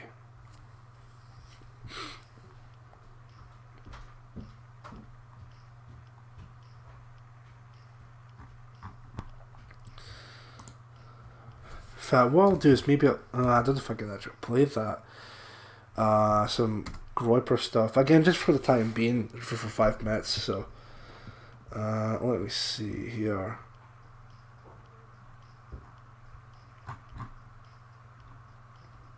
Yeah, it's just after 5 minutes of this video. Right, perfect. What I'm just going to do, guys, I'm just going to have a short intermission, get like a drink and whatnot, and then we'll continue on where we left off. In the meantime, I'm just going to see if I could play a video just for something to watch for about 5 minutes or so, and then I'll come back as soon as I possibly can. So I'm just going to put myself on mute, put on the video, and then I'll be back in just a moment. 1 sec. You will need to show student ID to ask a question, so please have one available. Hello, Congressman. Thank you for being here today, and thank you for your service to our country. I understand that this talk is about American culture, and I appreciate things you said. But if you don't mind, I'd like to ask a question about security and defense policy. Yeah, by the way, this is not related to the guys are good to ask whatever you want. Let her answer that. Go for it. Okay, so according to the survivors, as well as the Secretary of State at the time, Dean Russ, in 1967, Israel deliberately bombed the USS Liberty, killing 34 Americans and wounding 191. Right, no, we're so aware of that. There was a lot of investigations post the USS Liberty incident, and I have no reason to believe that those investigations were biased in any way. And they found that Israel was made a mistake. And that's a horrible mistake. And we shouldn't shy away from that fact, but I don't think it was deliberate, and the investigations after that incident don't indicate that it was deliberate. Was the spying deliberate that they just did a month ago in the White House? And we will be only answering questions from the microphone, so Jordan's up. Yeah, I haven't looked into that incident. Why give them so much foreign aid if they have such a fledgling startup culture that you liken to that of the United States of Texas? Sounds like very different story.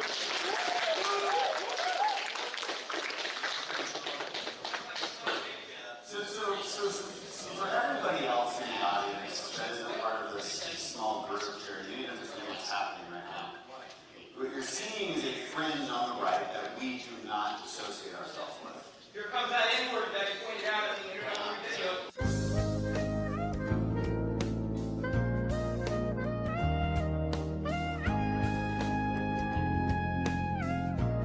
What was the N-word? Nick Fuentes?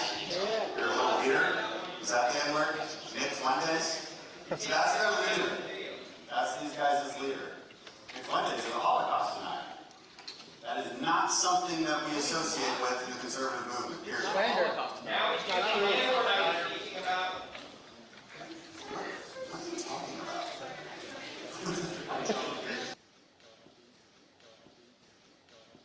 Top left. Your introductory video, you can get up there. You can get stock in it. Hey, I'll be on my way out. But in the introductory video, you point out some people Nazis as a way. Yeah.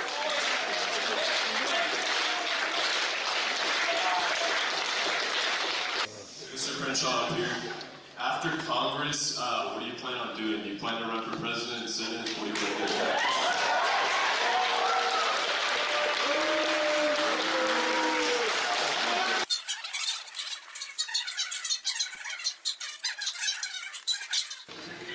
Good evening, Mr. Kershaw. On June 8, 1967, next question.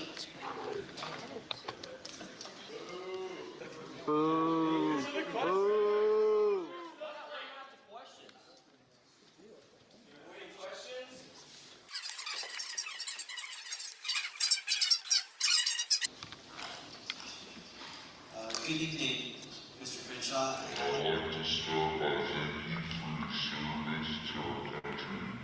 We'll have time for a couple more questions. Excuse me, Representative Crenshaw. Thank you for coming tonight. I wanted to say thank you for your service to our country. In July of this year, you made a post on Instagram discussing House Resolution Bill 1044 and its potential to stimulate U.S. job growth along with other benefits. You stated that the bill would not double immigration caps from countries from 7 to 15%. However, the bill does remove caps on H-1B tech visas, The primary benefactors to this are Indian Chinese tech Chinese tech workers who have been are moving to the U.S. for domestic tech jobs.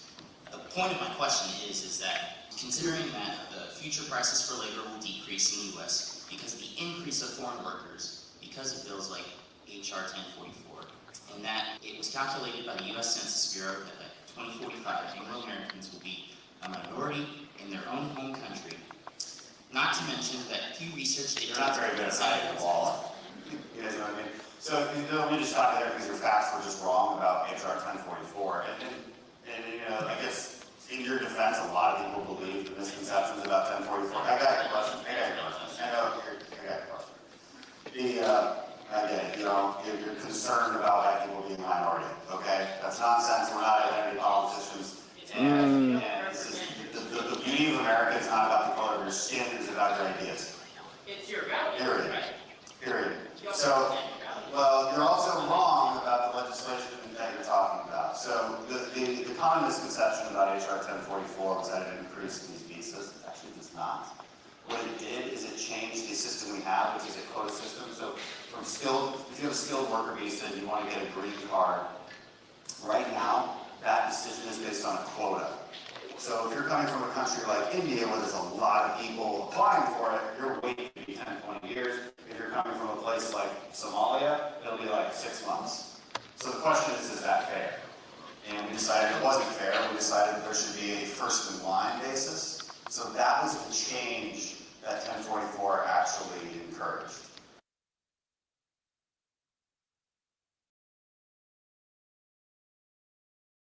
Forgot to unmute myself. Anyway, evening folks, that's me back. Sorry about that. Just got myself a drink and then my throat is now back up and running, so of course not like parched or anything like that at all. So let's finish off the stream. I'm actually surprised we've got like, well, I want to say half an hour. We'll see if we're pushing like after half an hour, or maybe another 45, maybe 50 minutes. I don't know, but what I want to do at this point is I want to get into the video section just now. 2 videos that have the perspective of people who work in the industry and why they think it's so great and wonderful the work there. And I got another video that was provided to me by Joe Citizen in the chat earlier on, that we're going to be watching in terms of like a horror story from a former porn actress. Quality Groibs, I definitely agree. Galileo's tongue, and a brother calling Joel Citizen there, sorry. Speaking of Joel Citizen, you see he's drinking again. Well, it's just a glass of iron brew, so I mean, it's not alcoholic, so, but, you know, I guess you can say it's like I'm still drinking, but, you know, who knows. So, let's have a look and see. Oh, what was that? Chief Mooney, Mark Collette and Laura have a stream at 8. Oh, right, okay. I'll see if I can try and bash through it then for this evening. So, once it gets to 8 o'clock, if you guys want, just head on over to Mark, Collette and Laura's stream later on, and then just tell them I've sent you something. Sorry, excuse me, or something along those lines. But anyway, enough dilly-dallying. Let's get right into it. So, I've got a video up here, or one of the 3 videos. It's called What It's Like to Be Engaged to a Porn Star. Now, the video in question is about 2 porn stars who work in the industry. Well, I don't know if they're still working in the industry today, but the porn stars in question are bashed through it while talking about porn as a bad turn of phrase. I never realised that, ruffian. Oh no, I never realised that. Whoops. Here to the end, Chief. Well, thank you very much, Scottish Tam. I never realised that, ruffian. I never realised that. Anyway, back to what I was saying. This video. So, it's got 2 porn stars. Either at the time, I think maybe at the time, one of them was a former porn star, but I think she's went back to the industry, which again, probably doing it just for the money aspect. Both porn stars are both Manuel Ferrara, I think the name of the guy. Hold on one sec. Manuel Ferrera and also Caden Cross. So there might be possible times I'll pause it here and there just to give my own commentary on the whole video, but let me just see if there's a right screen for it. It is, that's totally fine. So we'll just get right into it and see from there. So don't think this video is... Most couples, when someone... It's about 8 minutes long, this video, so we'll just crack right through it. Strays when a husband is with another woman, it can end it all. But Elizabeth found for some couples, it actually keeps things going. That's right, David. I spent some time last week with a couple where sex outside the marriage is actually part of their livelihood. They've made peace with what most other couples struggle with. Because when this woman says, honey, how was your day at the office? It takes on a whole new meaning. The seductive lights of Hollywood lure thousands each year in search of their big break. For Caden Cross and Manuel Ferreira, that dream came true. Your business from the outside looking in, it looks like it would be easy and fun. Yes, you're putting a camera in front of two people who are doing something that comes naturally. But there's a lot more to it. But these two don't live on Rodeo Drive. Wait, can we just go back what she said about that? Hold on a sec. But there's a lot. Yes, you're putting a camera in front of two people who are doing something that comes naturally. But there's a lot more to it. But these. I hope she's not trying to make this argument about, oh, well, it's not like an easy job to do. Like yeah, it is. Like, all you're doing is basically just stripping naked and spreading your legs around. Like, that's it. That's literally all you're doing when it comes to that type of quote-unquote job. Oh, Jesus. These two don't live on Rodeo Drive in Beverly Hills, and their films are not playing at your local theater. You're more likely to find them online. What was your reaction when the first person said to you, I think you should do an adult film? I never watched porn. I didn't have any feeling on it one way or the other. It just was not on my radar. It was more like like as if someone had just said, oh, you could be an astronaut. It was like that far out of left field. Caden was discovered in her hometown near Sacramento and Manuel at an open casting call in France. By 21, Caden had made her first porn movie, and within 2 years, she was one of the highest paid performers in a $5 billion a year industry. That first film, aptly titled Caden's First Time, was with Manuel. Oh, hey. Sorry, my lunch ran long. Oh, don't worry about it. I'm not in a rush. A veteran of the industry and at the time, a married father. That's how you met? Yeah, we met on your that very way. first shoot. Yeah. Didn't go like really great as far as a connection between the two of you. I was so scared and I was so nervous about how am I going to be perceived and does my makeup look bad and are they going to really find out that I can't act? And then there was that little fear that didn't occur to me until I was on set, where I started thinking, what if I've been doing sex wrong my entire life and now I go and try to do it on camera and it, like, everyone knows. That's not how you do it. Right, like I really thought, like, what if no one told me I've been doing it wrong this whole time? So you're French? I like how this is all being acted as if like it's just like a normal conversation and not like a sense of, well, maybe this is like completely wrong, or maybe you really shouldn't have been doing this or anything like that at all. Like it's just like like ordering a pizza or something like that. It's just like a normal conversation. Like, oh, but I think there's a lot more interesting stuff that gets brought up in this video. But we'll just continue on here. Oui. And you were gracious, but I was bad. Is that how you remember it? I only remember her incredible. No, that's not true. That's not true. You're lying. It would be 4 years before they would meet again. And when they did, life looked very different. Caden was now a full-fledged porn star, and Manuel was headed for divorce. And I remember he showed up, and I was like mid-sentence, and I saw him, and I was like, oh, that guy's beautiful. That movie was called The Smiths. And much like Brad and Angelina on the set of Mr. and Mrs. Smith, sparks flew. That's you. That's me? Is that? What do we do? Okay, who's more embarrassed watching this? You guys we're or gonna me? kiss. It's a telenovela. Look, we're gonna get. Yes. See? And then we were in love. That's a great kiss. Caden and Manuel became porn's golden couple, the Brangelina of the industry. But as they fell in love, Manuel found it difficult to watch Caden work. Porn stars, they're people too. I wonder why that is. You know, when you're working in an industry like this, you get in a relationship, which first of all, I don't see how that would work at all. But the fact that the guy has a problem with his girlfriend or potential wife is still working in the industry and has a problem with it. Gee, I wonder why that is. It's almost like as if it's not the ideal industry if you want to build like a intimate relationship with someone. Oh my god. For the sake of their relationship, Caden agreed to stop having sex with men on camera, even though she was making more money, and Manuel would continue to perform with other women. Another thing too, just real quick, I think this video or this interview was 2014. Again, doing a bit of research, even looking into this further, she's back in the industry despite the fact, you know, she's married to this dude.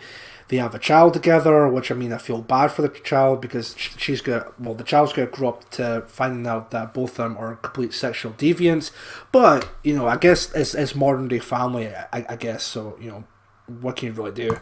It was a lot of money to walk away from. Why did you walk away from it? It was a thorn in the side of our relationship. I'm a jealous person. So despite the fact that Caden was saying this is just business, It's very difficult to understand how it's okay for me to do it and not for her.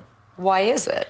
I know that when she did scenes with other guys, she would come home to me and love me. And I know that, I also know she was really good at her job. So it made it a little difficult. He just didn't want me there. And I could see it in his eyes. It wasn't like he went crazy. You could just tell it bothered him, it hurt him. Manuel admits his jealousy is a double standard, but he says his sex on porn sets is strictly business. So even though your job involves this incredibly most intimate physical experience two people can share, you're able to have a wall around it? Of course, completely. It's not because I'm having sex with a person in a scene that I'm gonna hold hands with her after the scene. We're done, we're done. Good morning. Today, Caden has taken on a new role, more domestic goddess than sex goddess. Say hi, Papa. 9 months ago, she and Manuel welcomed a daughter. And these days, the woman who starred in more than 70 adult films is more likely to be found at the park than on a porn set. It's a new spin on the common perception of a porn star. Both Caden and Manuel went to college. They're both family and career focused. And Caden's even a burgeoning writer for many publications, most notably the New York Times. Do you think people... Again, I think this kind of ties into this idea of the whole pornography being pushed into the mainstream. But just how bizarre is that? You know, this is like the modern day family we're seeing today. And this was even back in 2014, so I mean, imagine what's going on now. You know, with OnlyFans existing now, I mean, I think it's just only getting a lot more worse than maybe back a few years ago. Oh man.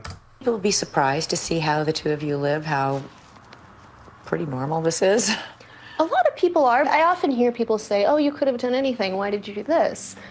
And then I sort of want to explore that. I'm like, okay, well, tell me what anything is and how it puts me at age 29 with the love of my life and a baby in a nice house with my retirement set up, a good chunk of money in the bank, residual income, and all the free time to spend with the people I love.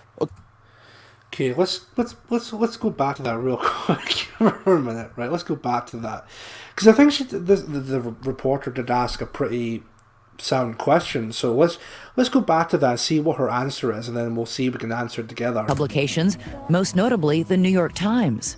Do you think people would be surprised to see how the two of you live, how pretty normal this is? A lot of people are. I often hear people say, oh, you could have done anything. Why did you do this? And then I sort of want to explore that. I'm like, okay, well, tell me what anything is and how it puts me at age 29 with the love of my life and a baby in a nice house with my retirement set up, a good chunk of money in the bank, residual income, and all the free time to spend with the people I love. Okay.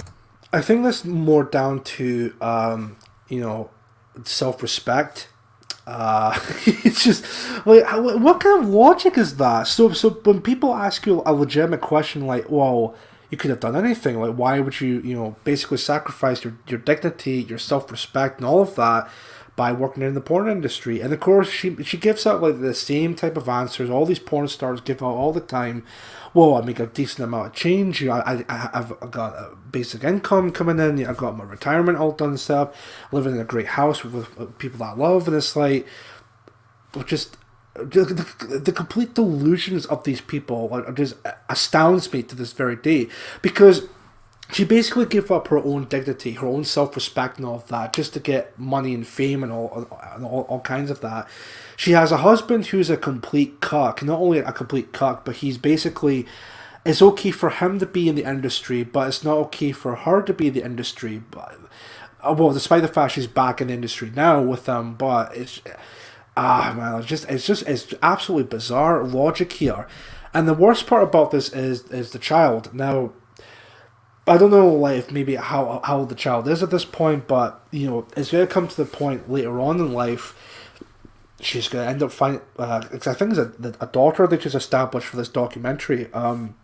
She's going to grow up and find out that both of them were complete degenerates and worked in one of the most corrupt industries in the world. So how they're going to explain that to her, I don't know, but it's an absolute clown world regarding to this. But we're almost done with this video, so just a couple more minutes. So you can be talking as you come up. Manuel has started directing his own films, This is a favorite dress. with Caden even pitching in to help out with wardrobe for the very women who will go on to have sex with Manuel. Do you have like a little necklace? Yeah, I have. You did write, quote, "I'm human, and I admit I size up the woman in the makeup chair. Is she sexier than I am? Smarter? Better in bed?" Yeah, I do. I size them up. Doesn't mean I get threatened and feel like you can't go to work. No, but I'm aware. I'm watching. Think that sounds progressive? Well, how about living right next to your fiance's ex-wife? In addition to your normal life here, your normal... Wait a minute. This is just getting even more and more bizarre. Wait, we'll just go back to that again? Hold on. To work? No, but I'm aware. I'm watching. Think that sounds progressive? Well, how about living right next to your fiance's ex-wife? Jesus Christ. Like I said, this is the example of the modern day family unit. Totally not bizarre or anything like that at all, folks. Jesus. In addition to your normal life here, your normal life extends to your ex-wife. Yes. She lives right there. As in, right next door. Manuel's ex-wife, Dana Vespoli, is also in the family business. A porn performer and director, she lives just steps away with their 3 young sons, completing this very modern family. It's practical. It makes sense. It's just sort of easier for everyone. What do they think Mommy and Daddy do for a living? They understand that we work in some aspect of production. So he knows you're making movies, but not what kind of movies? Exactly. But these parents know the day is coming when they will have to have a hard conversation about just what kind of movies they make. It's not going to define us as parents. Are you at all worried about the day that they see one of your movies? Or the questions that they might have? The questions, they're not going to be fun questions. It's not like we're looking forward to that day. We all want the same things, and we all love our kids, and we all work really hard to provide for them and to keep the family strong, and that's all that matters. And then secondary is like, and by the way, we make porn. Oh, I would have never guessed. That's usually how it goes. Yeah, like that. It's very nice. Manuel is looking forward to the day when he can stop performing and focus solely on directing. Do you think you'll miss that? I don't think so, no. You'll be ready to give up having sex with thousands of women to just this one woman? It's weird. I don't want to sound cheesy, but it's almost like I started porn so one day I could meet her. I know it sounds cheesy. It is cheesy, is it? I don't want to sound cheesy. Oh, look, we're gonna get Yes! Oh, that was just really gay. Let me just get back onto here just now, because we'll get into the next video real quick. Oh my god, that was just pure cancer. It washes bum. Oh my god. Let's see the comments being said about that, because yeah, that was something, yeah. That definitely was something, that video. Let me see here. Just start off with, I think it was here the last time, yeah. Doing God's work, Chief. Thank you 100%, Tam. I really appreciate that. No worries. Jesus, how plastic are those presenters? More reality and Ken and Barbie dolls. I know, right? Galileo's tongue, getting banged by loads of blokes isn't natural. It is for ducks, but not humans. I know. Jeez. Let's see. Those people are broken inside. Oh, sorry. These people are broken inside. Oh, no, they definitely are. Well, definitely, you can see a lot more of that in the next video I got up here, which we'll be watching after this part. I just want to see your perspectives on this. Look at that video. Oh boy. It's not at all strange that making porn films in the States were still allowed to go on full steam ahead as steam during the Kung Flu. Yeah, that really makes you think that, doesn't it? It really makes you think about that part. Bet you was like a burst so fudge. It's like, look, kids, got a little tongue, kissing, disgusting. The original fairy tale. Yeah, it definitely does sound like a classic fairy tale type of story. That, like a modern day example of an old school fairy tale. Of course, they would allow it. It's in California, the liberal hub. Sense of communum. Chief Moody, this is the left. Happy, smiley about the degeneracy, but if they were interfering Christians against abortion, they would treat those guests like folk in the Salem witch trials. Oh, I know. Is the what was I going to say regarding to that? It seems, going back to what I may have said in the previous stream, it ties into this idea of everything that is bad in this world is deemed as good, and everything that is deemed as good and pure, and anything that may be presented actually like good and not evil is looked at as bad. So yeah, it's the polar opposite is what we're seeing, and it's that video though. That video ruins women's ability to pay a bond. They simply cannot be like men. Should they not be wearing masks? Well, I mean, it's not like they feel a sense of shame or what they do anyway. So of course they're going to have their faces out in public. So a willy top comes to mind. For fuck's sake. I've always loved the Golden One's take on porn. Porn is cuckolding. You are watching another man slam a woman you find desirable on the screen, but not very glorious at all. I do remember that point being made by the Golden One. That's a very valid point to make. Give me a blow by blow account. Like throwing a golf ball into a double garage. Jeez. Well, the NYT. Or the classic horse collar. Jeez. Like a ripped out fireplace. Listen, your baby will be so proud when she grow up. No, she's going to be totally fine, very proud of that, I'm sure. Why did you become a fentanyl dealer? Let's hope the daughter rebels against the degeneracy. Yeah, I pray for that. I really hope that does happen. That their daughter does rebel against stuff like this, because I don't know how you could be a daughter or a son, or even just like a parent, and then having to tell your child or having to know this type of information, and the shame that were brought upon you. Like, that's just, God almighty. Why did you become a tin of beans? Wardrobe fuck all. Jesus. This can't be real. Oh no, it's real. It's 100% real. No irony, no sense of satire or anything like that at all. Nothing like that whatsoever. Wardrobe on a porn shoot. Lol. Directing, haha, right, you shoved that in there. That's pretty much what it is. The ex-wife knocks out a Kraken stir-fried rice mind. And there you go. Any long-term relationship in this industry is the outlier. Yeah, I definitely agree with that. What else being said? They'll be getting the dog in on the action. Oh, Jesus. Well, things that we have been going with the advocates and whatnot, I wouldn't be surprised if they might try and push that later on. I think one of the most compelling cases against the porn industry are the backgrounds of a number of the performers who were often abused, molested, neglected as children. That's definitely a valid point. There's definitely a large percentage of that, which is absolutely sick. And again, with the next video we'll be coming up with, there's definitely cases that these people are in the industry as like a coping mechanism for the stuff that they've done in the past. I'll definitely get into that a bit more once we get into that video, of course. And watch his bum. Jeez, agreed, JC. Also, the effects of the viewer. There's no positives about this rubbish. But even people that try to defend it, try to act like as if, well, there is a good aspect about the industry. No, there's not. No, there isn't.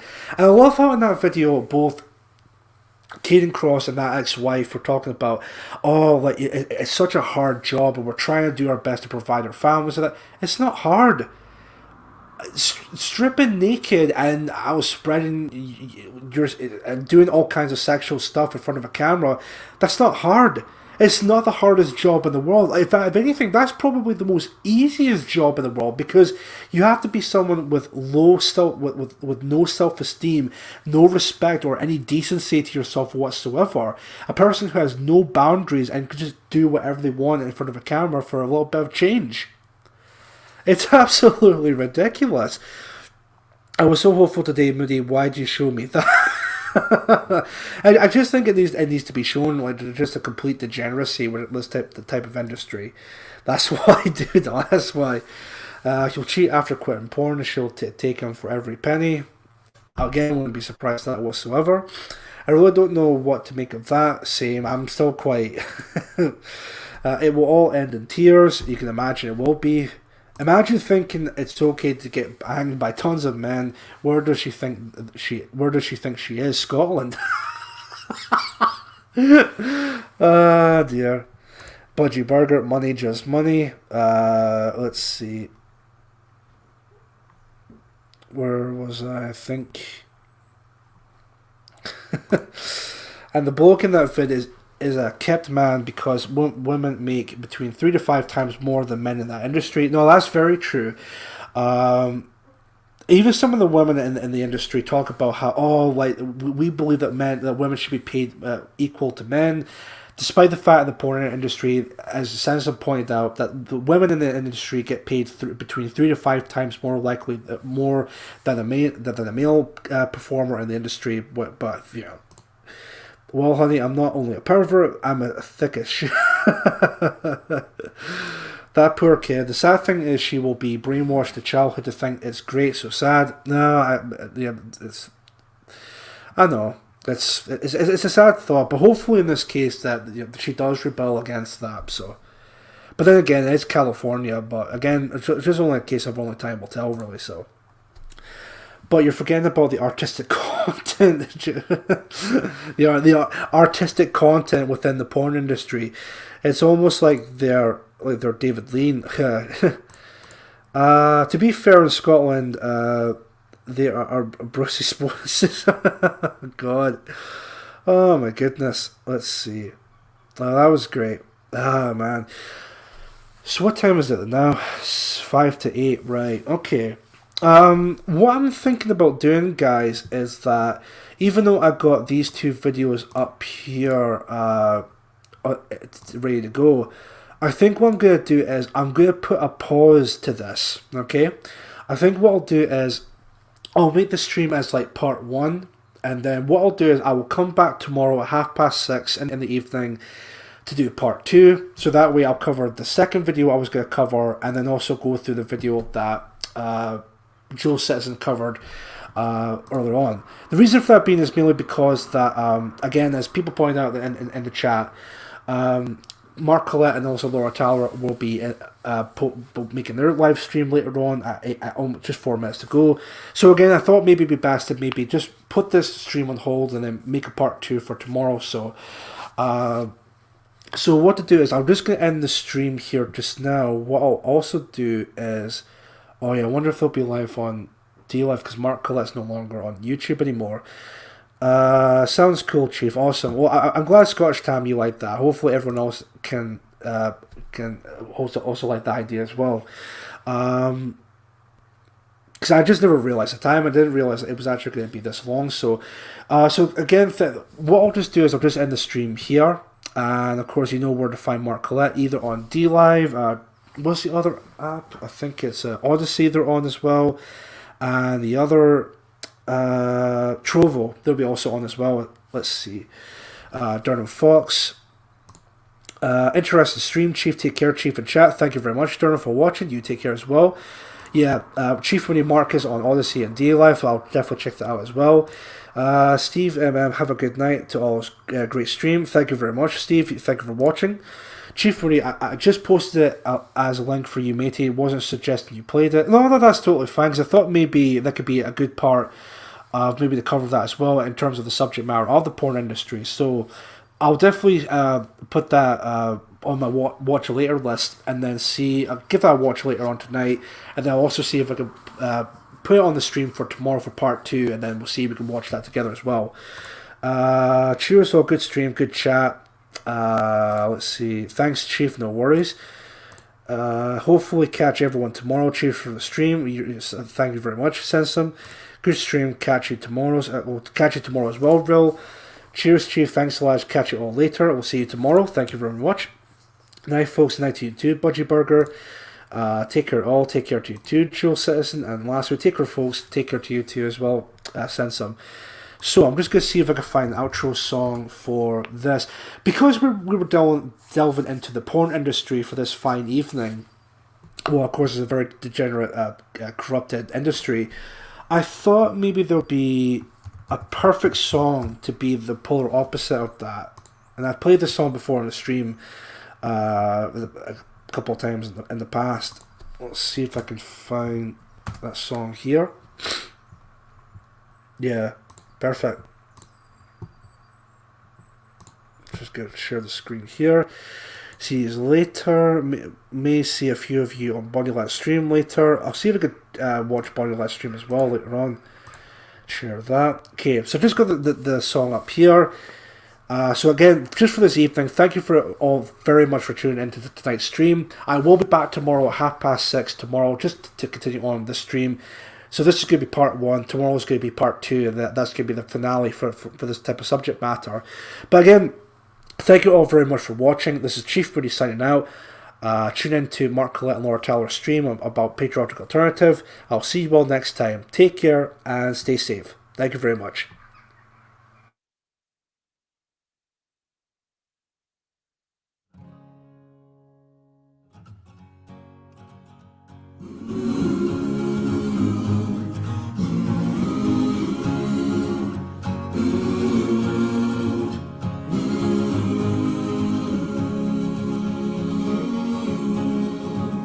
They'll look high and they'll look low. They'll look everywhere we go.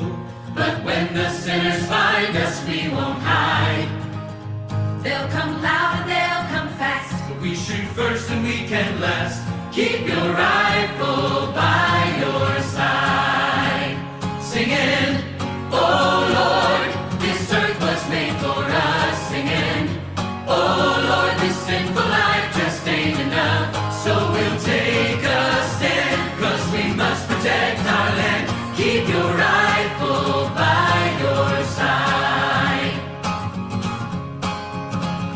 They'll come day and they'll come night. They'll have our children in their sights. But if they don't have faith, their eyes are blind. They can scream and they can shout, but they can